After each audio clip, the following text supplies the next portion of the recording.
और चाइना के रिश्तों पर कई सालों से बर्फ जमी हुई थी, जो अब पिघलती हुई नजर आ रही है। जैसा कि आप सब जानते हैं कि कुछ दिन पहले रशिया के अंदर ब्रिक्स मीटिंग हुई, जहां पर इंडिया और चाइना के दरमियान ये तय पाया कि अगर हमें ग्लोबल पीस कायम करना है तो हमें आपस में ताल्लुकात बेहतर करने होंगे। अब दिवाली के इस खुशियों भरे त्यौहार पर एलएसी पर इंडिया और चाइना ने ना सिर्फ अपनी अपनी फौजें पीछे हटा ली हैं, बल्कि हम देख रहे हैं कि इंडिया चाइनीज आर्मी को दिवाली के इस त्यौहार पर मिठाइयाँ और तोहफे डिस्ट्रीब्यूट कर रहा है। जो इंडिया वो इतनी बड़ी मार्केट बन चुकी है कि अब चाइना को भी उनके साथ हाथ मिलाने पड़ेंगे।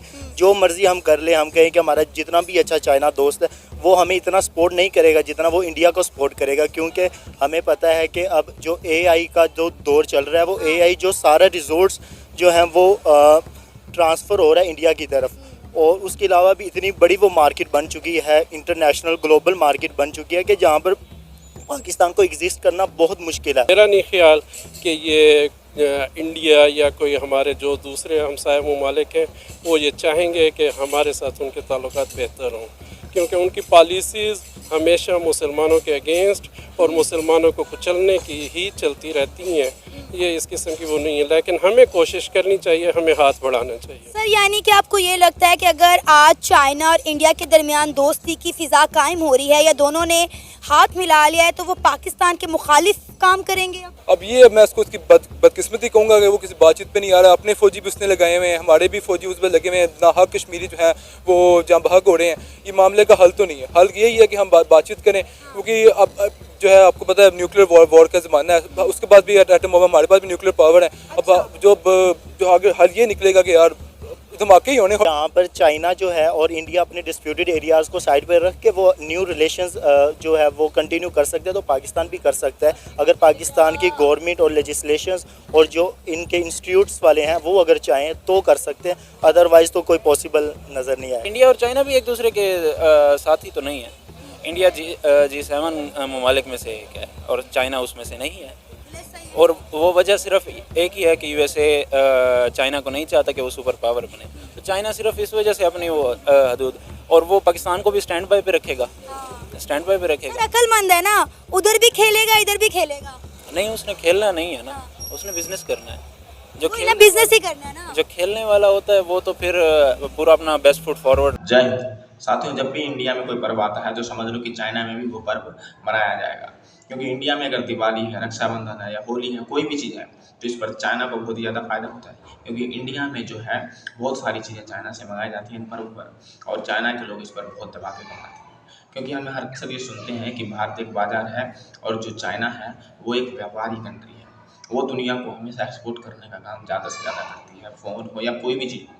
और ख़ासकर वो पर्वों और त्योहारों पर तो आस लगाए रहते हैं कि इंडिया में कभी भी तगड़ा फेस्टिवल आए और हम जो है वहाँ पर अपना सामान भरपूर रूप से बेच सकें। पटाखे हो या कुछ भी हो, दिवाली में बिकने वाले कई सामान हो, या रक्षाबंधन या होली या अन्य कई पर्व हो, जिस पर चाइना जो है अपनी चीज़ें बेचकर इंडिया से बहुत ही सारा पैसा कमाता है, और इंडिया के लोग भी उस त्यौहार को मज़े से मनाते हैं।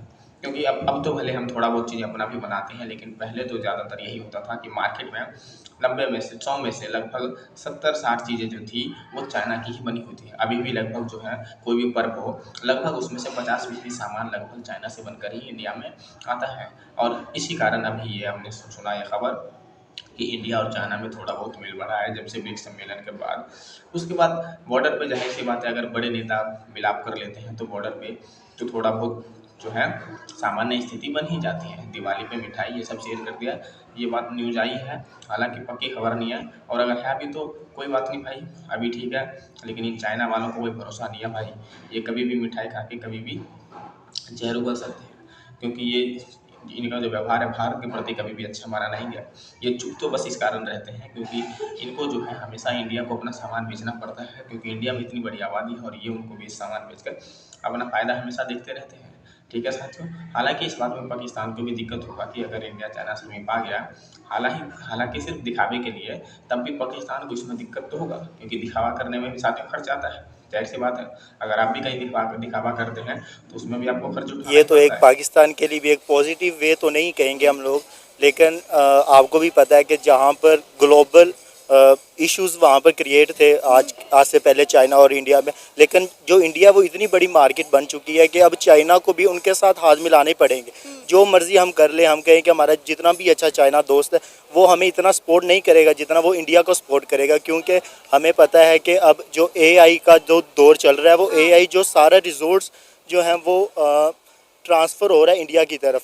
और उसके अलावा भी इतनी बड़ी वो मार्केट बन चुकी है, इंटरनेशनल ग्लोबल मार्केट बन चुकी है कि जहाँ पर पाकिस्तान को एग्जिस्ट करना बहुत मुश्किल है। वहाँ पर अभी हम लोग अपने आप को जो हम कहते हैं कि हम लोग बहुत बड़े, हम लोग तो अपनी जो लेजिस्लेशंस हैं और अपने जो कानून है वहाँ तक महदूद नहीं रह सके। हम तो लोग तो अपने आप को भी अभी तक वहाँ पर ग्रो नहीं कर सके। तो हमारे साथ चाइना क्यों चलेगा?